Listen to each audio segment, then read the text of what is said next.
บายดีไปพี่น้องวันนี้พบกับสองบาวดิงทางหน้าซาแนลอีกคือเก่าพี่น้องวันนี้กินข้าวเที่ยงข้าวเพี้ยนข้าวเที่ยงวันนี้ตำตีนไก่เนาะ ข้าวเที่ยงกินข้าวเที่ยงมันตำตีนไก่แล้วก็มีเสียบน้ำมันนี้เสียบไต้อะ เสียบเครื่องใน ข้าวเหนียวมาเอาเลยเด้ จวดๆเลย ซิม ข้าวเหนียวคือเกาขาดข้าวเหนียวบ่ได้วันนี้ นัวอยู่ สีเป็นหนักวะนะ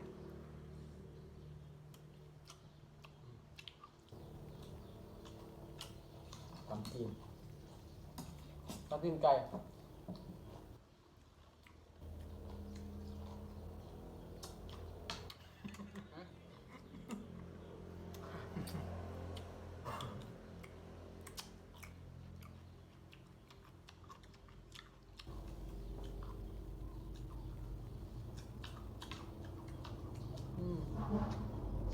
ตอนเราเป็ดหลด เสียงรถประกอบเลื่อนแขนทางเลยครับ เนี่ยอยู่แก้มทางเนาะเขาสดก็เอาไปเสียงรถ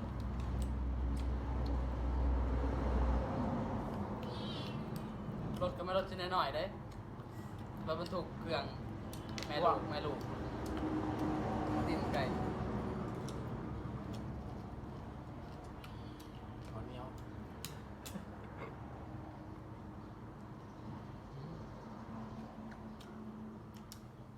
แม่มาเวียนเนาะวินอยู่เพื่อน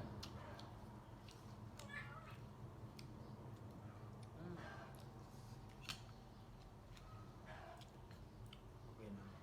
สังเกตบนว่าเสียบเนาะ เป็น เสียบตัวนี้4 ตอนเสียบตัวนี้2 ตอน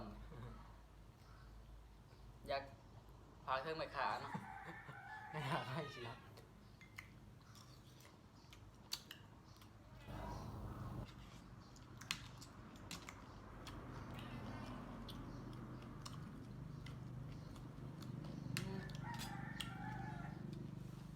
น้ำขอ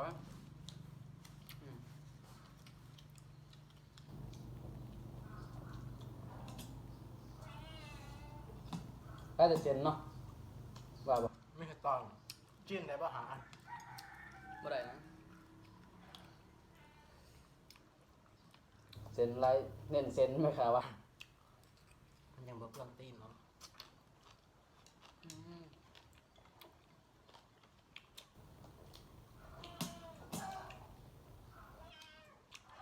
แม่ตัวนี้สิ อาหารมันเนี่ย สิ น่าเสียบนะครับมันแหละก็ ให้มันแหลวบ่ให้เรื่องเสียบนี่มันสิแฮนเดิลเนาะ แมวก็แมว เดี๋ยวเนาะ ลองจีนกันจีนไก่ดีกว่า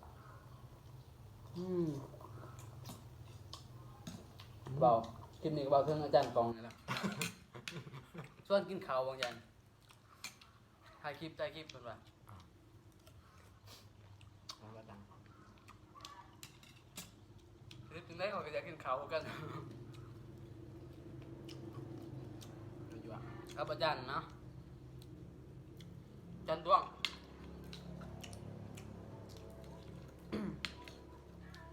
ถ่ายคลิปอยากกินข้าวใจสิขาดกัน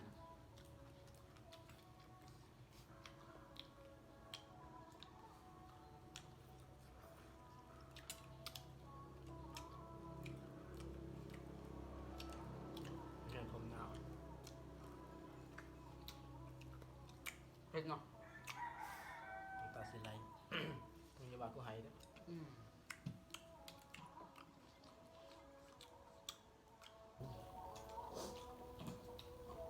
ว่าสิเอาติบข้าวขึ้นโต๊ะนั่นแหละติบข้าวมันใหญ่โพดไปอีกเปิดเพลงเนาะ ไม่ได้ใช้รบกวนมันนี่บริยูไฮยูนะนี่แหละครับ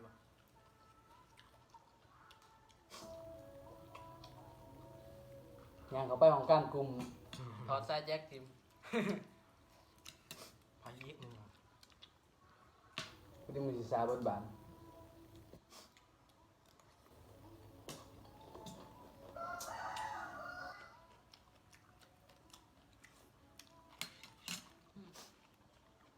เป็นเนาะ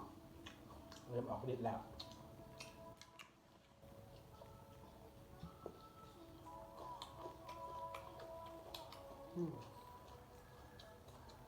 ผมกินเขาวเนี่ยนี่ย่อง12อ่ะ ฟังแต่เสียงกะพักแล้วนะ อืม อืม เริ่มออกฤทธิ์แล้วเป็นนิดนึงกินไก่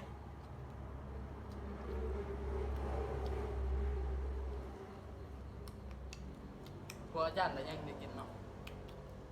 ต้องแป้ง ต้องแต่งเสียบแล้วเนาะ ต้องแป้ง จะมาแต่งปิ่งไก่ไม่เท่านั้นแล้วกินเขากำมะขี มาเล่นจะมากินกันบ่ กินดีกว่ามันจะช่วยในเรื่องการลดซิว เป็นสิลงวะ ลงแล้วปกติมันสิคุณถ้าราพานี่มันลงมันอยู่แต่นี่เอง มาอีกแล้วมาอีกแล้วไม่เอาตัวนี้ ไม่หาให้เพชรเอาเรื่อง น้ำจัดน้ำตาลที่ได้ อืม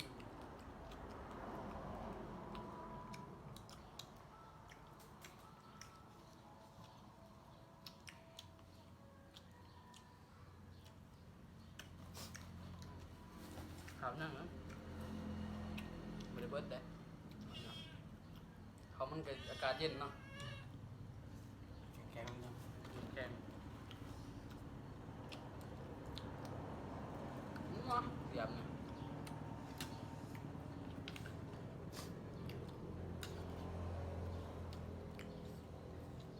อืมอืม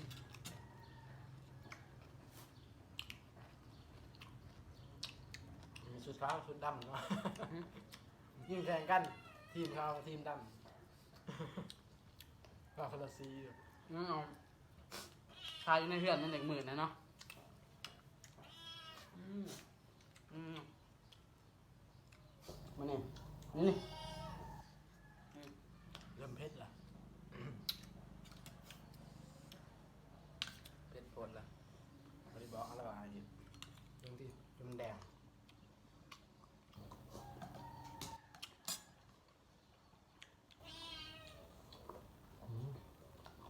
แบบไว้ถ่ายคลิปประมาณ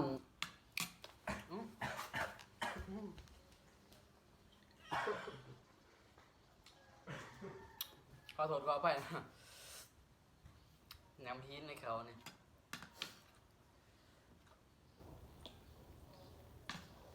บริถ่ายคลิปกับที่ป้ายวันแหละ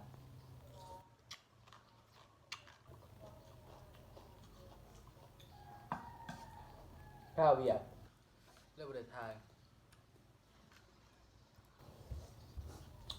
ตีนไก่นี่เห็นอยู่บ่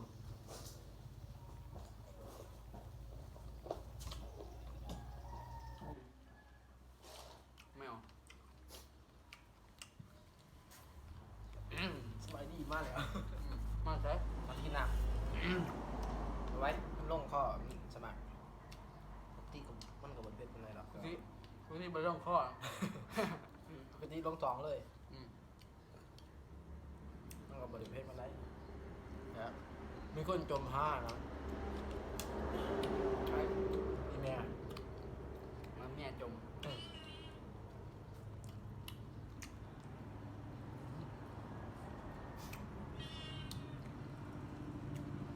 อ่ะแม่ง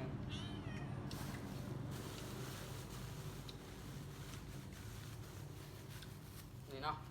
เบิ่งสิเงียงให้เบิ่งนี่น้ ซิเบิร์ตจะเงียบ ำเนาะแน่บ่เห็นเลยเงียงเลย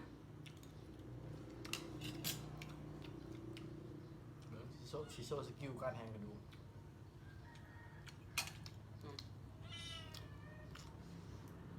เสียบห่านข้างเพื่อนเนี่ยเนาะ ตำตีนก็มันใหญ่ตีนเลย มันตั้มตีนตั้มกระดูกก็ดีฮะโอ้โหตั้มกระดูกไก่อะไปหามาต้องสั่งตั้มตีนอะสั่งตั้มกระดูกตัว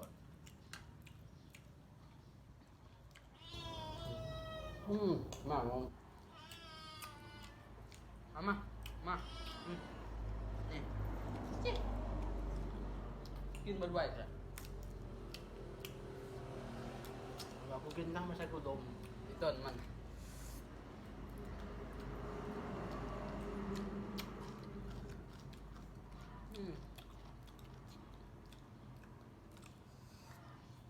โอ้เพชรแห้งเนาะ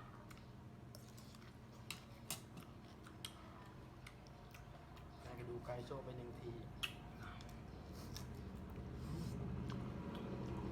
นี่เวลาเย็นนั้นเนาะ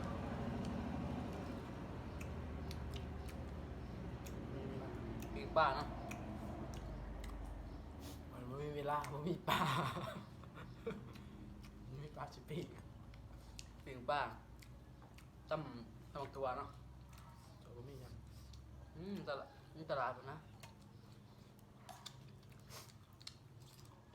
เดี๋ยวจะหมัด4-5,000 บาทนะ ก็ละ4-5,000 บาท 4,000 เก็บเนาะ4-5,000 บาทจะว่าได้อะเป็นรถผมปะ ก็ได้แล้วมันโมไซค์ไหน ใส่หมัดเดียวใส่หมัดเดียวเต็มรถ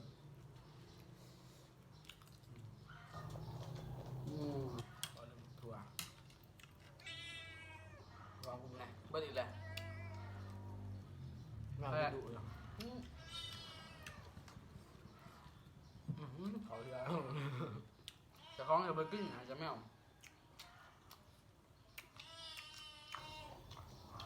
ใครอยากได้ชิบริจาคครับ กินดุขนาด บอกบ่ได้ออกกล่องได้แม่งว่าต้นน้อยๆเนาะ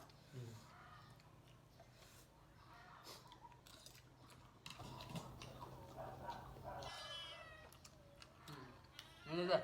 เห็นน้อยหนึ่งน่ะ ไม่แรกมันสิสวยกันไปลงปลา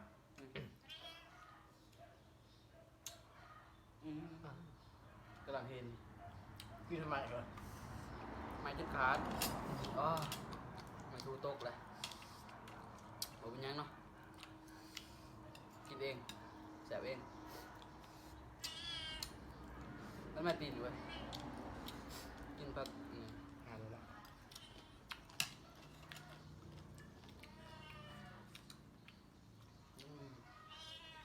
เนี่ยกินกับแมว ไม่อยากจำนะห้องติดปัญญาลากินเขา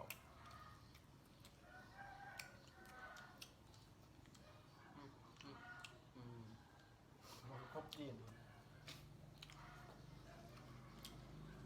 เดี๋ยวอาการเพชรเก่าแล้ว ข้าวมาแฮนตีนเนี่ยนี่ นี่เลยกระดูกแข่งมัน ไงเกินตำตีนไก่ตี้ตำตีนธรรมดาเลยตำตีนไก่ตี้ ว้ายน้ำมันนี่นะ ไปไหม เนาะ จริงๆมาแอลอยู่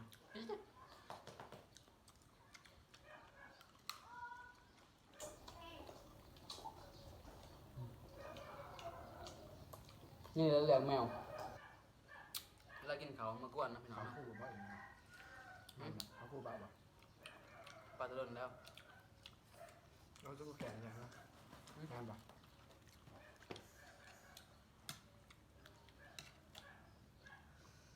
เล่น ยิงมาเล่นเก็บแล้วได้อย่างนั้น มันไม่ชิวปกติบ่ได้เป็นนะชิวเลยมันนี่บ่ปกติเลยเป็น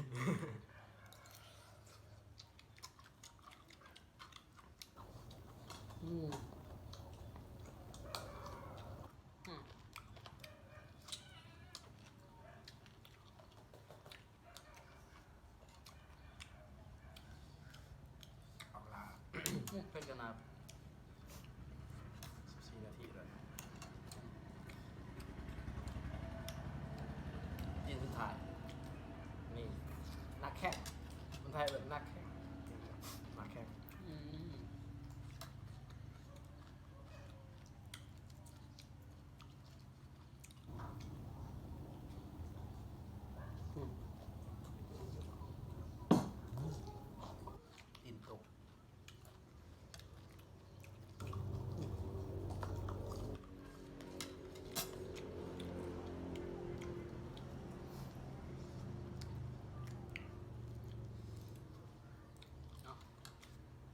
คนละใหม่ ต่อ คนละใหม่นะ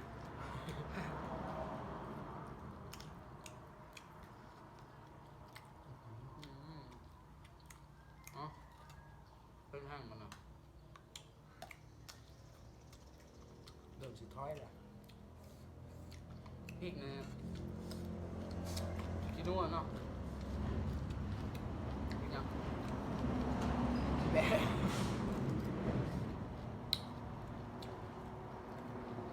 รดน้ำเมื่อไหร่แล้วเฮ็ดแห้ง เอาหอมหรือเปล่า ความเป็นข้อนสิ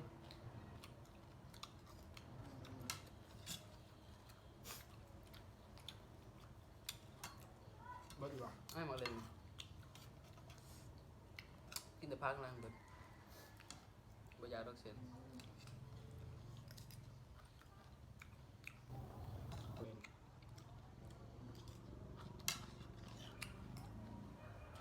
มากินพักอยู่แล้วน่ะได้ตอนหนึ่งเงียบเลย เอาไปชื่อยังไงครับไม่ชอบยังวะ เอ้าตกเลย เรื่องที่เราไปฟังอยู่เฮียนแห่งหนึ่งไม่นางเฮียนนางเฮียนอยู่ในห้องอะไรชื่อ นี่แหละ ซื้อตาส้มซ่าย โอ้ เราแล้วเป็นคนขี้ข้าน อันนี้เป็นยังไงอาจารย์ก็บอกให้ออกไป เก็บขี้เหงื่อออกไปน้ำมูกแล้วไปน้ำมูกเราไปเราโบเก็ตเราอยู่ในรถจากกระลงมาจัดว่าเอาส้มไส้จะเอาไปยังคือโบเก็ตที่น้ำมูกแล้วต่อว่าอาจารย์ว่าบออาจารย์ร้านขี้ขาห้วยอาจารย์จะพูดอาจารย์ก็ว่าดิห้วยเจ้าเพื่อเป็นคนในนี้ อืม อาจารย์เราครูบอกว่าโรงเรียนเท่านี้ มันกับเปรียบเหมือนเพื่อนของร้านนังที่สองพอดีเราสร้างก็บอกว่า มึงออกจากบ้านกูไป โอเคดิบ่หาเอาใหม่พี่น้องว่า เอ้าจบคลิปแล้วไม่ถึงเดี๋ยวพี่น้องเนาะเพราะว่าเพจแห้งเอาจะลืมประมาณก็ลืมหมดก็ฝากติดตามฝากกดไลค์กดแชร์ฝากกดซับสไครต์เป็นกำลังใจให้คลิปต่อไปด้วยพี่น้องเนาะ